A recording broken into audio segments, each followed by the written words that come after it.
Hello, hello. Happy Monday. All right, we still got a few people jumping in.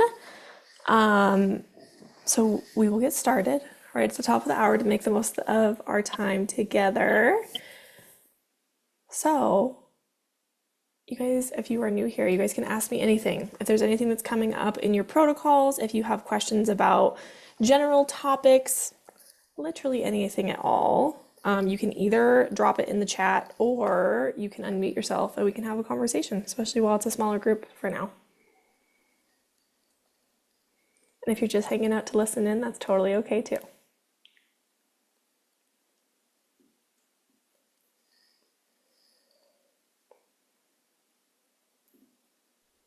Hi, Deidre. It's Whitney. Hey, Whitney. Hi. I just had a question. I am supposed to start my parasite phase right now, and I'm still kind of getting over this sickness.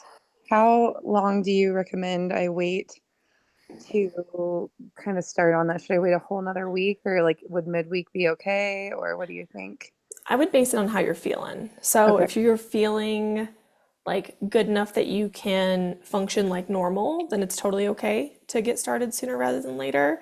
But we never want to be pushing any detoxification when you're already kind of under the weather because the immune system's already being activated, and it just means that you're way more likely to have some significant die-off reactions with parasite work or any type of detox.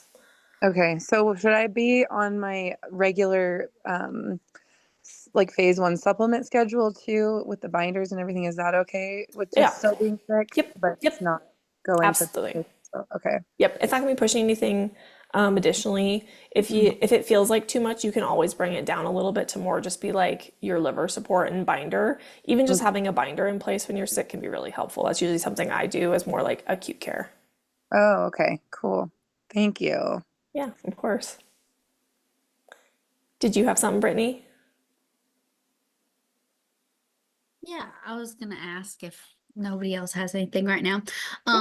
So I'm currently just about 13 weeks pregnant, and the nausea and all that fun stuff kicked in at like week 7.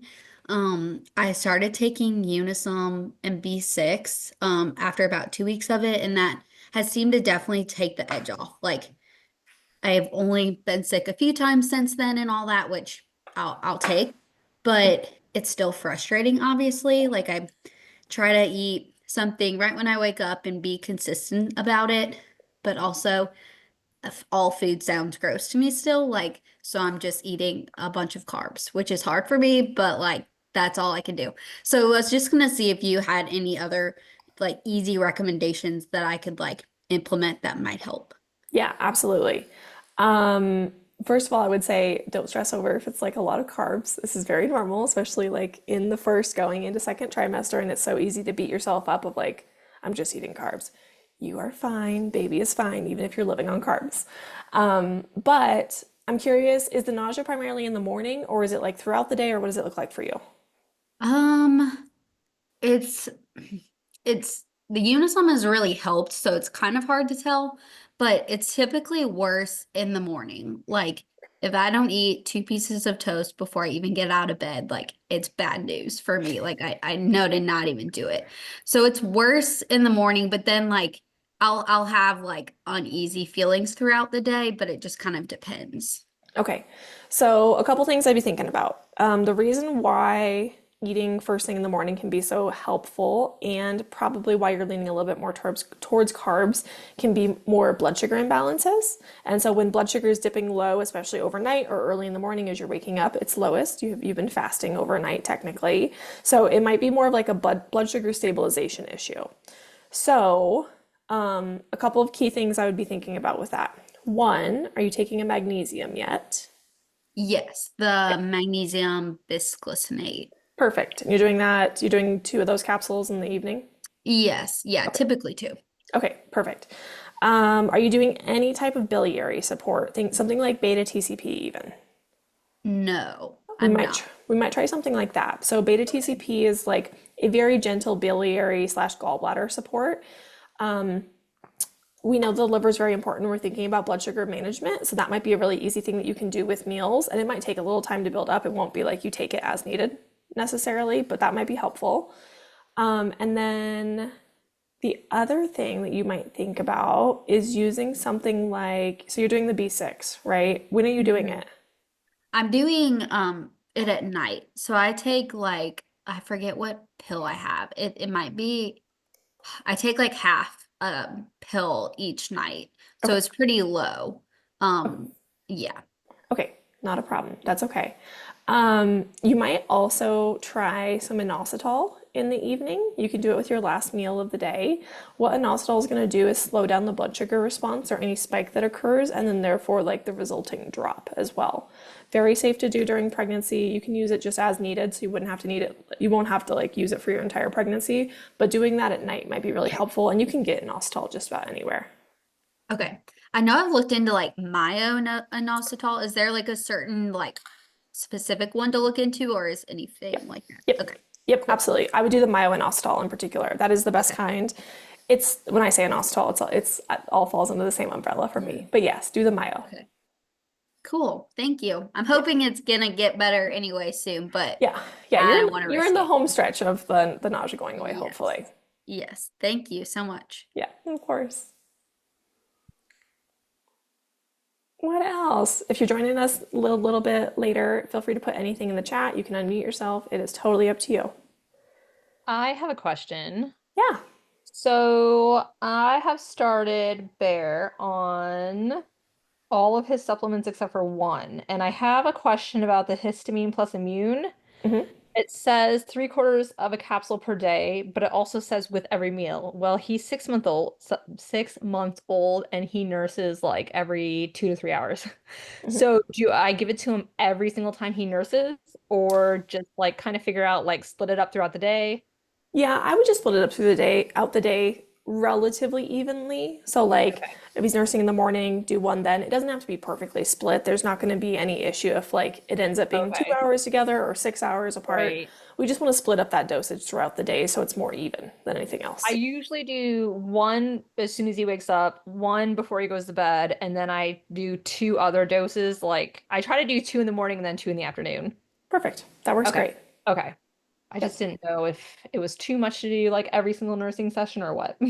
No, yeah, you don't have to do it all the time necessarily. Just make sure you're staying within that like roughly 3/4 of a capsule per day. Okay, got it. Thanks. Yeah.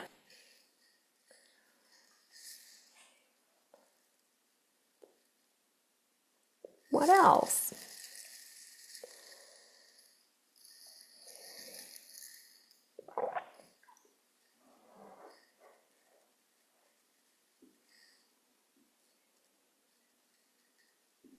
Hi, Deidre. It's Tiffany. Hey, Tiffany.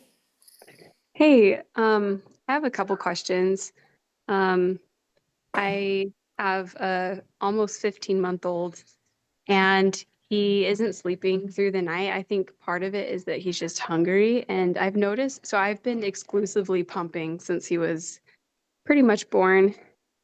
I wonder if there's something I can do to make my milk more fatty. That might be a random question, but I just think that maybe it hasn't developed with his needs as he's gotten older. And if there's something that I can do to make my milk more substantial for him. Is the main reason you're thinking about that because he's not sleeping through the night?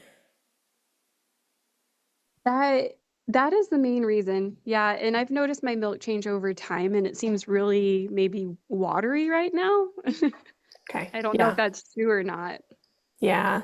So it does change over time for sure. And the thing that can be so challenging when you're breastfeeding is that you have to trust that your body's creating what your baby needs at any given time because the composition of breast milk does change as they age to suit different developmental needs.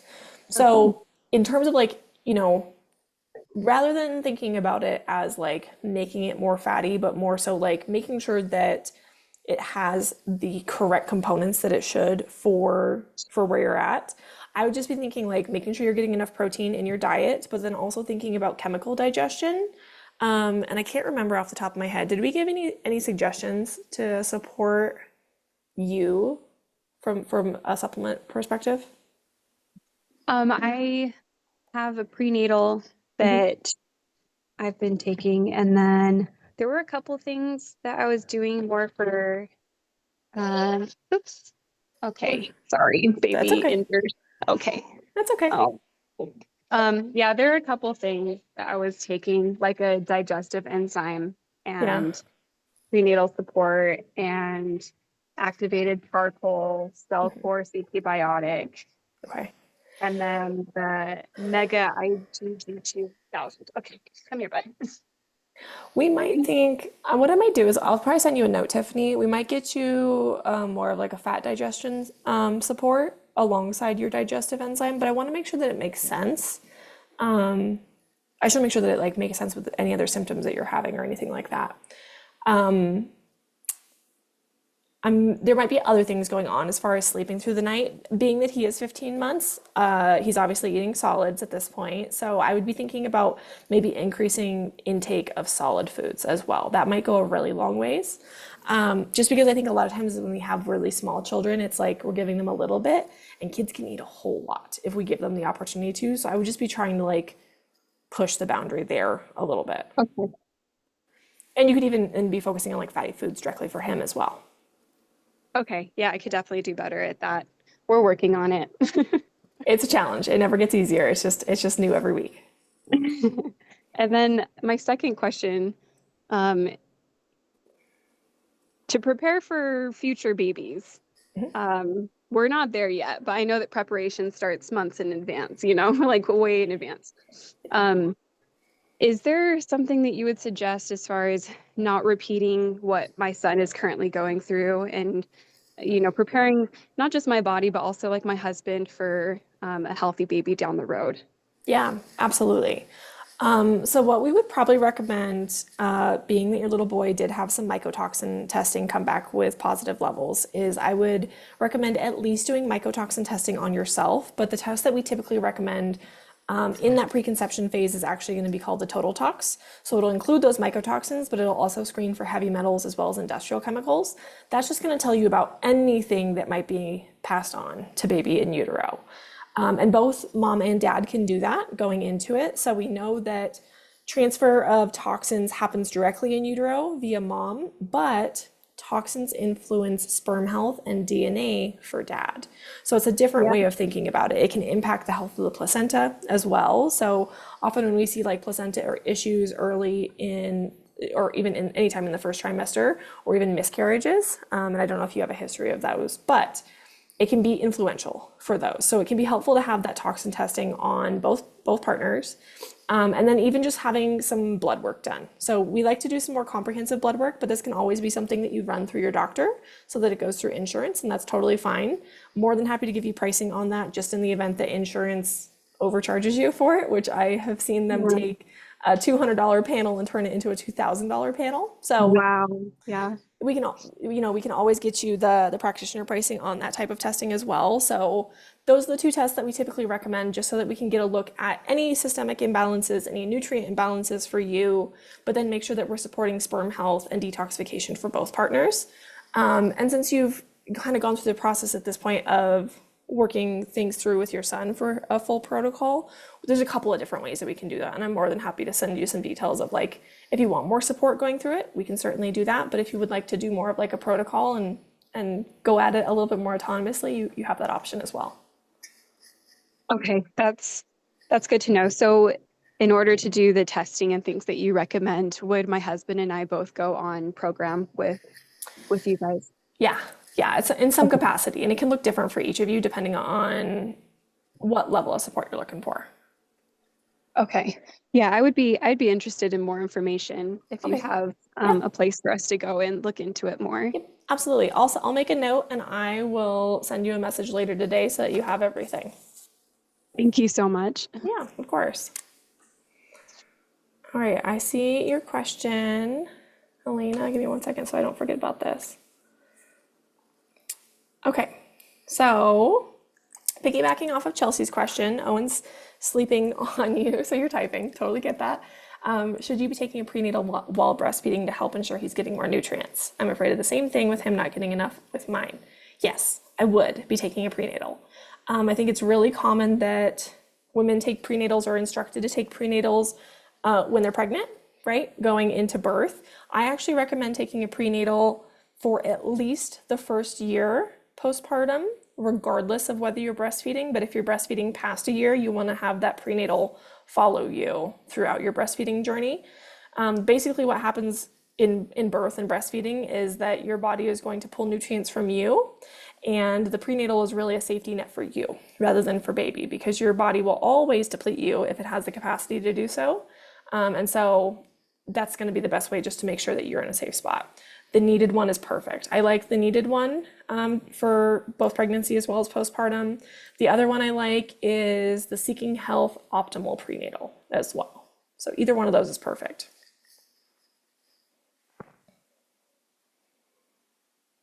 What else?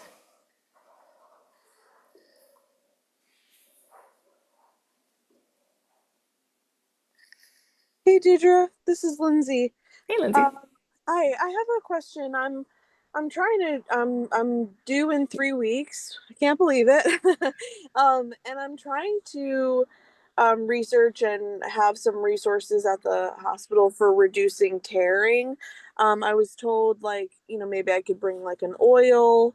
I was told maybe coconut oil would not be allowed in the hospital. I wasn't sure, but in addition to like if you have an oil recommendation and then also like in addition to warm compresses, they said that may help. If you have any other like tips or tricks. Yeah, absolutely. Coconut oil would probably be my first choice if it's available as an option.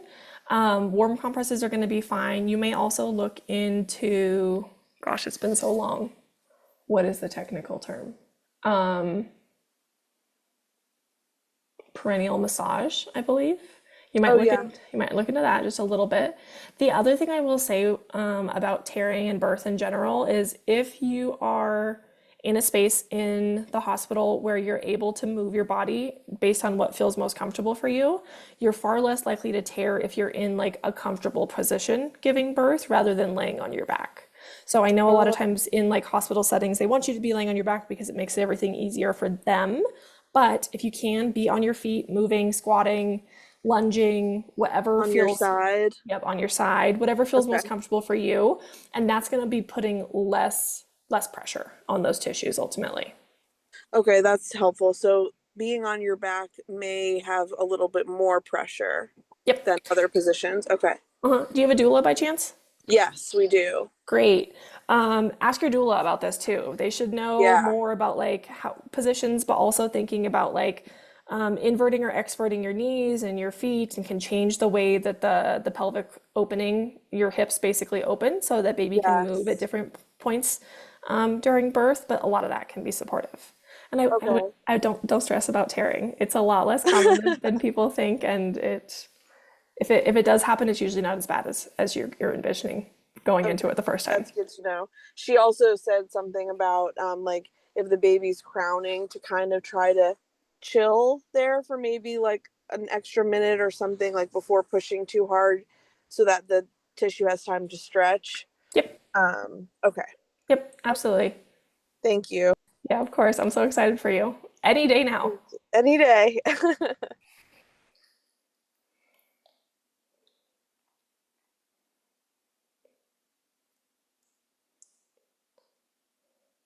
What else? You guys are quiet today. Deidre, could you also send me information on possibly just doing like a total tox test for Jake, just Yep. since we're potentially looking at conceiving at the end of this year. I feel like maybe just seeing what he's got going on might be a good idea. Yeah, absolutely. Always a good idea. And then also, Cambria is going on 8 days of waking up every morning at 3 a.m. for a solid hour. If you have any, she has the illness too. So I've been loading her up with, you do, um, with silver, and we've been doing an immune bomb from my homeopath, and then elderberry. So if you have any recommendations on that, and then Highlands, of course. I wonder, did she start waking up though around daylight savings change? It was before that. It was like right Oh, around her fourth birthday. Like, well, kind of. I mean, that definitely has it made it worse. But yeah. she was, and like last week, going like 2 nights in her own bed, and then she'd come into our bedroom scared, and it's almost like a nightmares or night terrors or something. So I don't know if Yeah. it's developmental, maybe, or Some of it could be developmental. You might even think about using something like a magnesium lotion on her. I think we had talked okay. about that before. That might Yeah. be a good idea. You just might up it a little bit. So even putting it on her belly, but also the bottoms of her feet can be really absorptive as well. Okay. Usually, when I'm thinking about waking up at that time of day, I'm thinking about some type of liver health. So that's like in terms of like Chinese medicine and timetables, around that time is going to be associated with some type of liver dysfunction. Okay. So you might even just be thinking about that. Like if you have a cat, you could put her castor oil pack on her even and just see if that helps her sleep a little bit better. I would just do it for like 10 to 20 minutes and see if that helps that night. And then it would give you a good idea if you wanted to keep going. Okay, like right before bed, maybe, or it doesn't matter. It doesn't really matter, but Okay. yeah, you could do it before bed. Okay, we will definitely Before, try all like of those. before bath time more than anything, so you can get the oil off of her. Okay. Okay, perfect. Thank you. Yeah. Okay, I see your question, Natalie. You need to type 2. Everyone with their babies asleep on them. That's how it goes. What can I do for my 18-month-old baby's ear? Has a funky smell, fungal yeast smelling. He constantly tries to scratch inside his ear. He does have severe eczema. Great question. So when we're thinking about different types of ear infections, a lot of times we think about ear infections as being a bacterial issue, but fungus can also colonize the ear canals and causes these type of issues. So the smell there kind of gives you an indication that it is more of a fungal issue than anything else. What you can do, assuming that it's not draining out of his ear, or we're thinking about a ruptured eardrum, is you could take mullein oil and put it directly into his ear. Mullein oil comes from garlic, and essentially garlic is antifungal, antibacterial, antiviral. It's like anti-everything. Super duper safe. Now, the only catch there is sometimes they like it and sometimes they don't. So I would try and warm it up if possible. So there's a couple ways you can do it. When you get the little bottle, it comes in a little tincture. You can either take that whole bottle and put it in warm water. It might need to be warmer than the alternative that I'll tell you here in a second. But if you put the whole bottle in there, it'll warm up the liquid inside so it's not as cold and jarring. But the other way that you can do it is if you actually like suck the liquid into the tincture tube and then just hold it and run the tube itself under warm water so that it warms up the liquid inside. The biggest thing I would say is just test it on yourself, like on the inside of your wrist, to make sure that it's not hot by any means before putting it in his ear. But that will kind of help take care of things and make sure that it doesn't get to the point where you need something like an antibiotic or have a situation with more of like a ruptured eardrum, but should also be kind of taken care of that with the eczema side of things too. Let me know if you have any other questions. I know you have to type it, so no rush. Okay, Kate asks, asking for a friend with a daughter, age 7, who is sick with no clear diagnosis. Viral testing came back negative. They looked at mono and strep. Now thinking it's a condition called PFA, recurring fever with mouth sores. Any experience with this syndrome? Anything mom could have doctors look into further? I do have some ideas. Let me look up what this is though first. I'd be curious what other symptoms they have. So, periodic fever. I'm not gonna try and pronounce that because I will butcher it. Let me see if I can give you an easy way to help, Kate. Okay, we did send it to you. So, Kate, you know that Krista mold questionnaire that we sent you? Have her look at that for her daughter and see what symptoms she has there. The Krista mold questionnaire is really looking at fungal issues, and the reason I'm wondering about fungal issues is with a fever that's mounting that doesn't really make sense. Sometimes there can be something in the body that it's trying to mount a response to, but really unable to do because of a compromised immune system. But the mouth sores in particular has me thinking about something fungal. So a lot of times we'll think about like canker sores as like stress or sugar, and it can certainly be those things, but fungus can also cause that. Okay, that's really helpful. So I would have her look at that. And then if she does have a lot of those symptoms, I would be thinking about either a candida issue in the body or a mold exposure. So you might also just ask her like, is there any known mold in your home? Is it like in your bathrooms? Do you have any like water damage that you're aware of, like flooding or a roof leak or like a sink pipe broke or something, like anything at all? Okay, I know that they had remediated mold in their attic several years ago. Okay. So could she just be holding on to symptoms? They've presented more recently too. No other symptoms other than she's really tired when she has the fevers. But that's about it. No sore throat. Nothing else that I'm aware of, but Okay, that's good. It can take time to present. So we know that mold can colonize the body when we inhale the spores. So it yes. could just be that it started to colonize her body and it slowly is growing over time. So we see this a lot with clients who come in and maybe they were exposed like 20 years ago and things have slowly been building to the point where they're actually symptomatic. Okay. Thank you so much. Yeah, of course.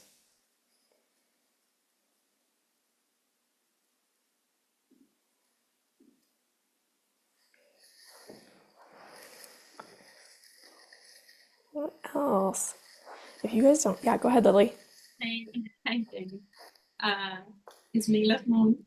I'm trying to, it's more like your opinion.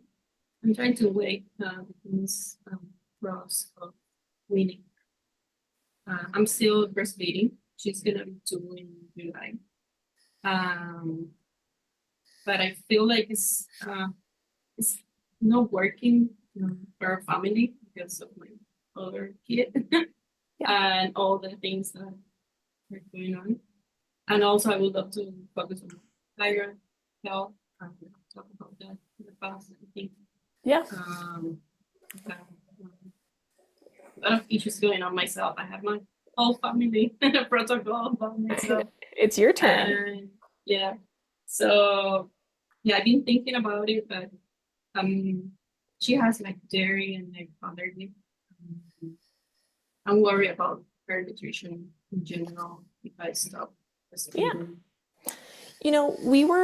So I was talking with the pediatric team about this actually just last week because I think there is a common misconception when children stop breastfeeding that there needs to be like a one-for-one substitute for breast milk. So oftentimes we think about that as toddlers having a toddler formula or being able to give our children a cup of milk, right? To make sure that they're getting what they need, right? But then also be like the substitute for when breastfeeding ends.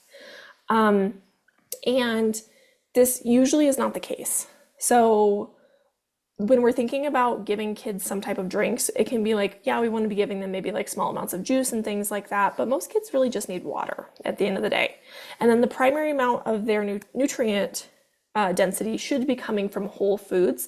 And especially at the age that she's at, turning 2, she's coming up on 2, you can definitely be feeding her more and making sure that nutrient needs are coming from there. So a lot of the primary nutrient needs that we're thinking about coming from breast milk at her age, or even thinking about if we were to use something like milk, are going to be protein and fats. And so focusing on those areas of her diet from a whole food perspective. So, a lot of times it just looks like what we eat as adults as well. So a good amount of protein being offered, and then there being carbohydrates available or fats available, but it doesn't have to be dairy if it doesn't make sense for her. So I think this is something that we were actually talking about, like recording an entire podcast on this because it is so complicated and like nobody feels confident in feeding their kids because it's hard. So, I would say I don't think she needs to do a dairy. As you do start to wean, I wouldn't stress over it. Give her water, give her other types of drinks, but don't stress if it needs to be dairy. And instead, just make sure that she's eating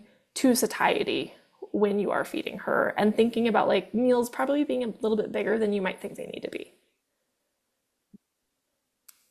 Does that help? Yeah, it's just I'm just starting to think about that. Because the whole winning process is hard. I don't know if I'm gonna be able to. Totally. Totally. Yeah. I totally get that. I feel like the thing that I have thought about a lot as a mom in that early childhood phase is I think we stress more over our kids getting what they need from food.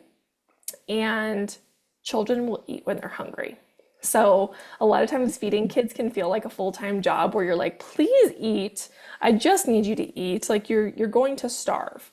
And some days they don't eat a whole lot, and sometimes they eat everything in sight, and children will always follow their intuition to eat when they really need it. But it doesn't make it easy. And to be able to start working on myself, I need to be full of breastfeeding.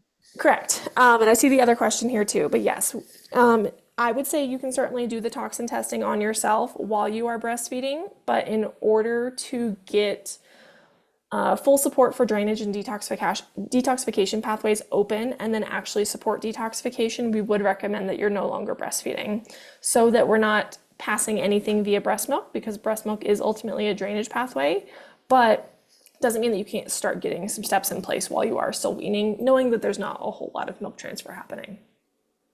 Okay. Yeah, absolutely. It is, yeah, yep. To the question here too is, it is accurate while you're breastfeeding as well as when you're not breastfeeding. It is, you'll have the same testing so long as exposure and accumulation levels are maintaining consistency, but we don't typically recommend doing it while breastfeeding just because it can be stressful. And then kind of brings this question up of, should I stop? And our recommendation is that we always want breastfeeding to continue as long as it makes sense for you and your child. So we don't want to prematurely end that in any way, because there are so many benefits to breastfeeding from an immune perspective and a developmental perspective, as well as long-term health benefits for mom. So it might be something that you want to do eventually, just not yet. Don't rush yourself.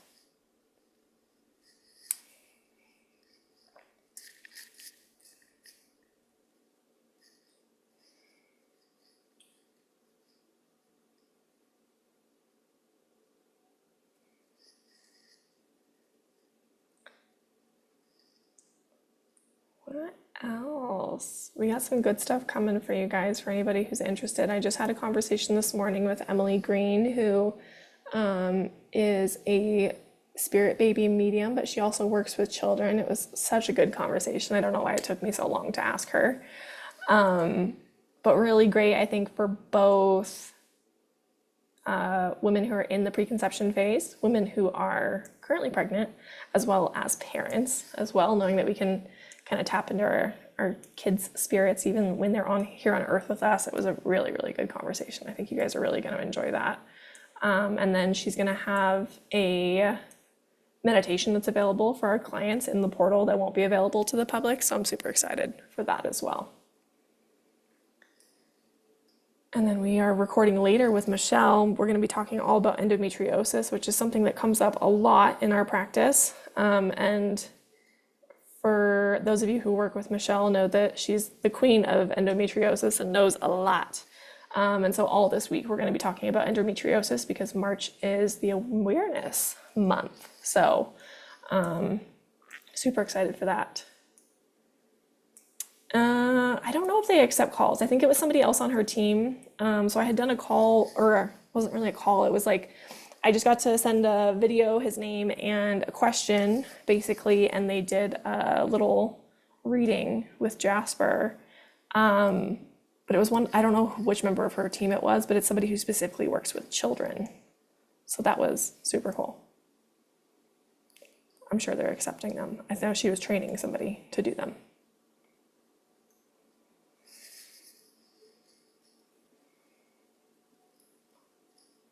Yeah.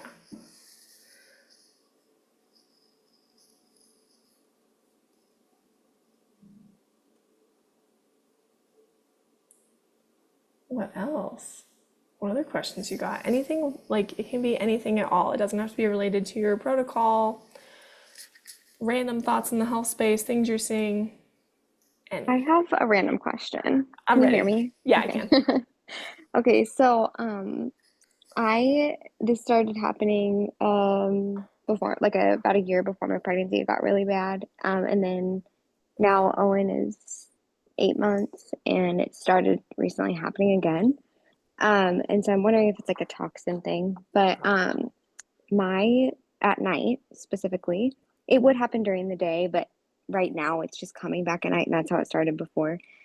At night, my feet feel like they like kind of like a burning sensation, or like kind of like they're on fire, like they get really hot, and they would turn like purple, like especially if I were like standing, but this would like happen during the day. Um, but at night it would be like a huge problem, and I would try like compression socks even though like they weren't really swelling. But have you ever heard of anything like that with like any sort of toxin load So when it's happening at night, is it like more in the evening or is it like when you lay down in bed and your feet are up? in the evening? Okay. But and then it would like before I got pregnant, it would definitely be in the night as well. I'm thinking about, I don't know if it's necessarily toxin related, though it certainly could be, but I'm actually thinking about it being a circulatory issue. So Okay. one of the things that happens during pregnancy is that your blood volume doubles.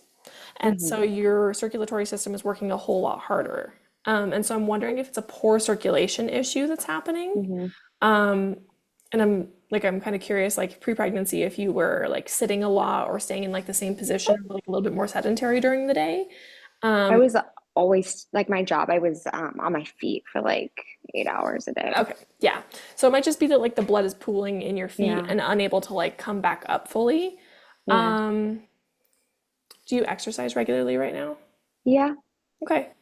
Because Yeah. I'm thinking how that like getting your heart pumping a little bit more might help with like circulatory issues and increasing Hmm. that. What about hydration? Are you staying hydrated? Yeah, I mean, I think so. Okay. Yeah, it's really like really random. I actually went to like a vein center before. Yeah. This is like a year before I was pregnant, and they were like, "Yeah, we could do like this surgery on you, but it's not that bad." And because they did see some like backflow or whatever, like Yeah. in my legs, but and then funny enough, I didn't. I was my blood pressure was fine during pregnancy up until uh like the very end. It was a slightly high, but then I had postpartum preeclampsia. So Uh-huh. I don't know if all that's like connected, like circulatory wise or not, or if it was Yeah. just random. I don't know. Yep. Absolutely. What about stress levels? I would say during pregnancy, it was like kind like I don't know. I would say it was relatively high, Okay. but right now I don't feel that stressed, but I'm also pretty sleep deprived. Sure. So I'm wondering if that's part of it too. Totally. So the adrenal glands are endocrine glands that sit on top of your kidneys, and they're really responsible. One of the things they do a lot of things, but one of the things they do is help manage blood pressure. And so if there is some impact to the adrenals, especially if they are running low, let's say, Mm, then you might experience low blood pressure as a whole. But you can also see it where it kind of shifts during pregnancy because pregnancy is this new thing that your body's never done ultimately. mm, And it can change a lot of things, especially hormonally in the body, where you get high blood pressure as a result. mm, But makes me kind of wonder if you naturally have lower levels of adrenal function that would make mm, blood pressure a little bit lower, and then you have circulatory issues as a result. mm. Um, Remind me, we were talking about this. You're still breastfeeding and he's 8 months. When he's a little bit older, potentially, and we can probably help with the timing of this, but you might think about using something like an adaptogenic herb blend to support adrenal function, which will help with Okay. like stress as a whole, but it might just help bring things Yeah. up so that you don't have that issue with your feet. Yeah, that would be great. Yeah, yeah, Okay. absolutely. Because I'm sure it's also a little bit scary, but I'm thinking it's more Yeah. like a circulatory issue. It might be more like there is something, and it could be toxin related for sure. So the adrenals are going to take a hit anytime there is some type of stress on the body, even if it's an internal stress or a toxin stress. So that is worth considering. But Okay. in the meantime, it might just be more of like maintenance support. Okay. Gotcha. Awesome. Okay, I see your question here, Jamie. I really struggle to fall asleep at a decent time at night. I know this could be due to toxin burden. Yep. She has, but wondering what you can do in the meantime for this. Um, what have you tried?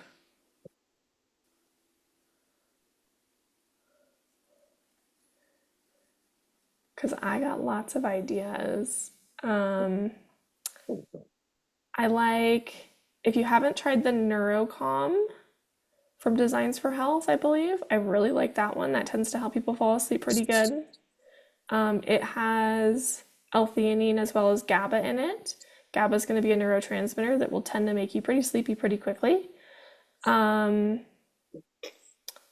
You might also just do like a single nutrient. So if you want to do like just L-theanine or just GABA, you could do that instead of like a blend. I also really like Bach Flower Remedies Sleep Support. Okay, you've done those. Bach Flowers has a sleep support. They also have a kids one for those of you who have kids that won't sleep. That can be helpful too. It's just a flower essence, so you can't overdo it. You just give it to them before bed. It tastes like water. It's like 4 drops of it. It's nothing crazy. Same thing for adults. And then magnesium and phosphatidylserine. Does the phosphatidylserine make you sleepy at all or no?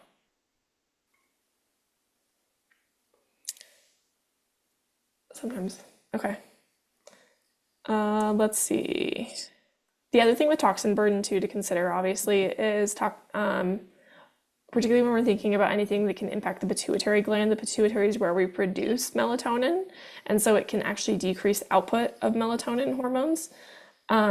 So not a great long-term solution, but in the process of detoxing, if you're like, I really need to sleep and I know how important this is for detox, you might use something like melatonin short-term, even at a really low dose. Gets worse close to your period. That makes it sound like maybe more of a histamine issue, potentially.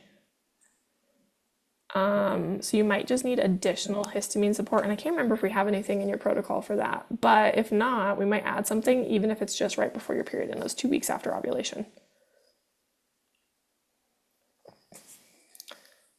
I'll tell Michelle and see what she thinks too.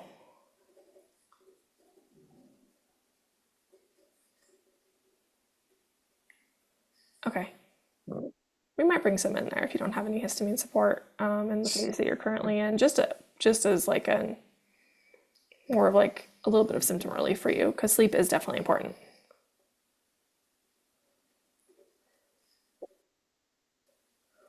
All right, I'll talk to her about that today and we'll let you know. Perfect. What else?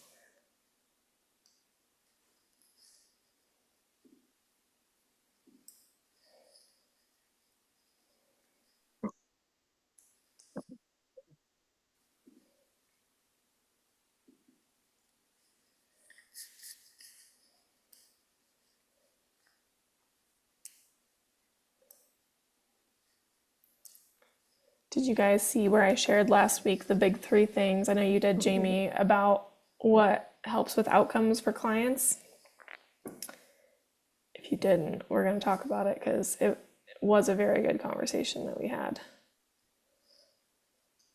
So we were talking as a team last week because one of the things that I wanted to ask them is, like, what are the things that clients do that produce the best outcomes? And what are the commonalities that we see across clients that help?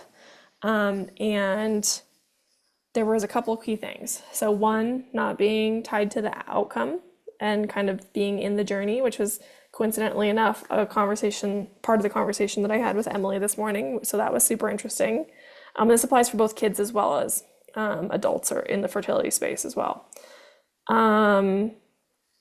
We also talked about how your mindset can change everything as well.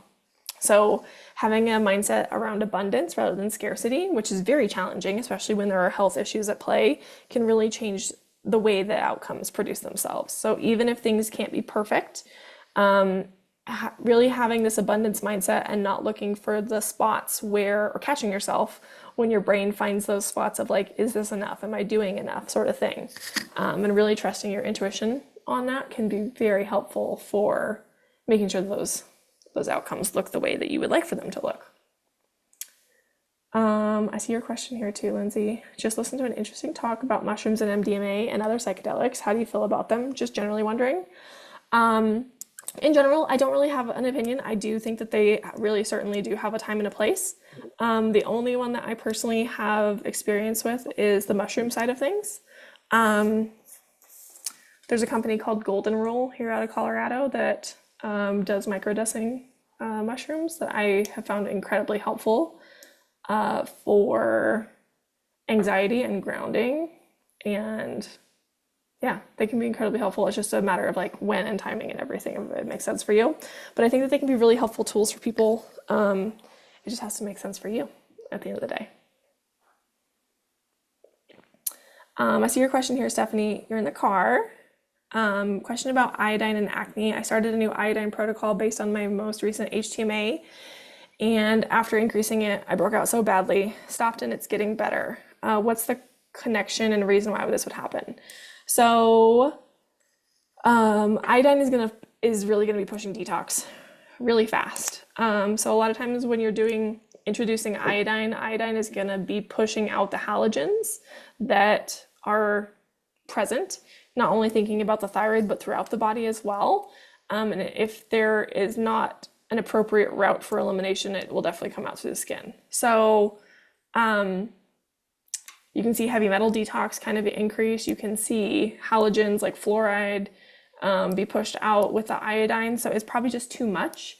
I don't know how much you were taking, but it just probably needs to be cut in half at a minimum because you don't want to be pushing detox that badly. It's not fun from an acne perspective, but it could just be pushing and mobilizing things quicker than your body can withstand it.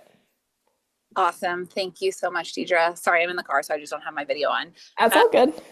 But yeah, like I take oyster zinc daily, so that there's a little bit of iodine in that. But then I just got like a yellow, I can't remember the brand I got, like, like a yellow iodine, and like put it on my skin. And then when it was like not fully absorbed the next day, then I like added more, and like that's how I was increasing it. And so I think it was probably just like a lot quickly.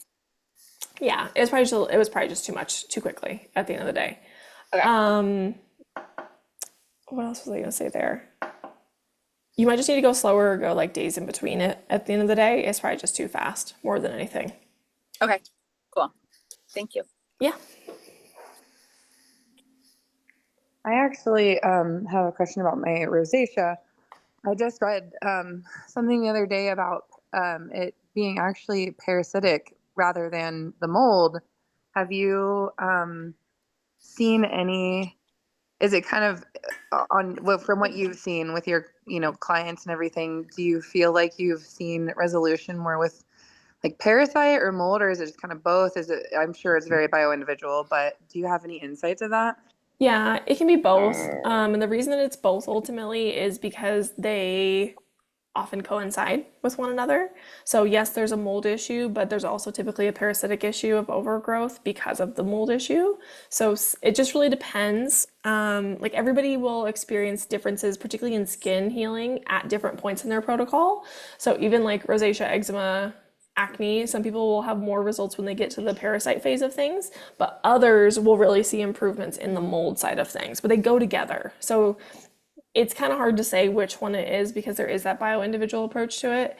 But if there is a parasitic issue, the way I think about it is like there's a parasitic issue for a reason. We got to address why that's there at the same time. Otherwise, it will just come back, even if you do see improvements doing parasite eradication. Gotcha. And then during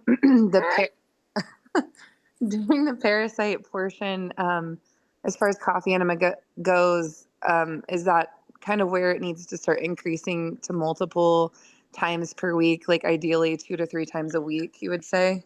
Yeah, I think even like with parasite work, it just really depends. It depends how you're feeling doing it. If you're like dragging, have the flu, experiencing like a lot of die-off reactions, it might be helpful to do more. Okay. But we don't typically say to ramp up the coffee enemas until you get into the mold side of things, unless it's indicated for you. Okay, because I'm just kind of doing like once a week right now, just because time is. But I just didn't know, like, since when I get into the parasites, if I should kind of be upping it a little bit just to kind of go with, the eradication of those. Yeah, no, I'd see how you tolerate the parasite eradication and then decide from there, but you don't automatically have to jump up in frequency. Alrighty, cool. Yeah.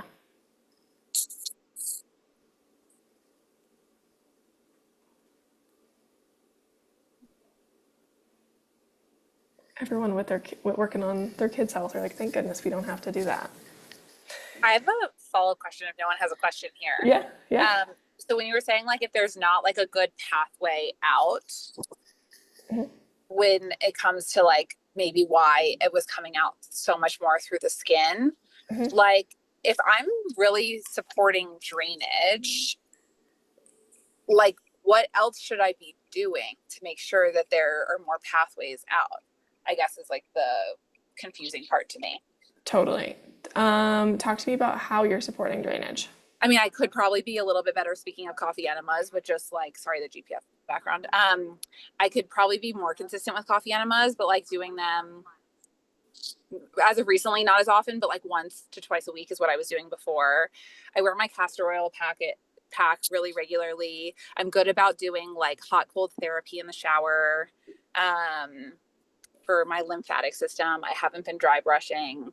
I'm doing like some supplements like BCATP. What else am I taking? Like CT minerals. I mean, I'm doing also just like mineral stuff, but I have like a few like detox drainage supplements in. So yeah, like that's kind of what I'm doing. Okay.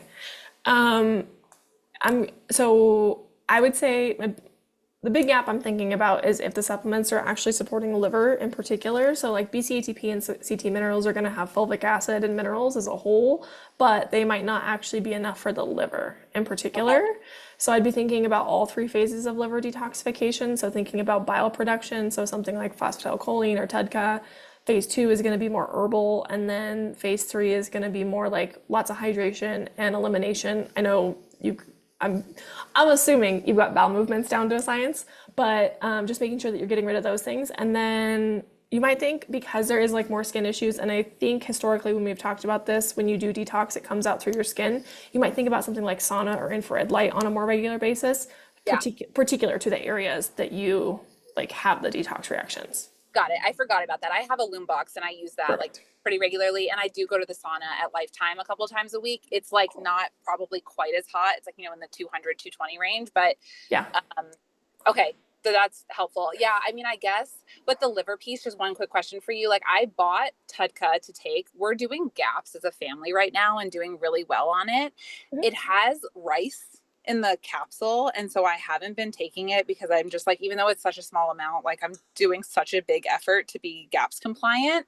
Yeah. And then same with the like PC supplements. Like I just feel like they're not actually GAPS friendly. And so curious if you have any suggestions for something that would be compatible with GAPS to do more with the liver. And then I can bring in things like nettle and milk thistle, obviously, like those are fine from like the herb perspective with liver. Yeah. If you wanted to be brave, you could open up. Well, you could either do the PC as like the liquid, or you could open up the TUDCA. It tastes awful, but it can be done. You're just gonna want to mix it with something like as sweet as humanly possible so that you don't gag and die. But that might be one way to get it in to Okay. avoid the rice side of things. Um, I know you're doing a good amount of fats in your diet. I would maybe you might even consider something like the beta TCP to be helpful for like biliary support and Okay. digestion. Because that shouldn't have rice in it. It'll have beets though. Beets? Yeah, it'll have beets. Beets are fine. Okay, yeah. Beets are okay. Okay, you should have beets, and And I've been then drinking like good, good. Yeah. It might be more of like an internal support issue for the time being rather than it being like a lifestyle intervention. yeah. Okay.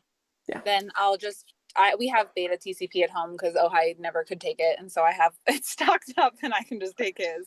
Perfect. And all right, that's helpful. Thank you so much. Yeah, of course. What else? We got just a few more minutes.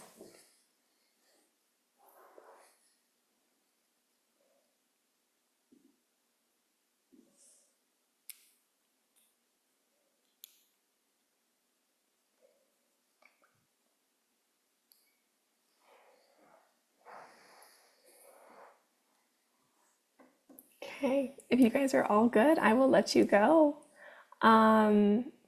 We're gonna have some announcements on community calls changing here in the near-ish future, so I'll make sure that those all get sent out for you guys.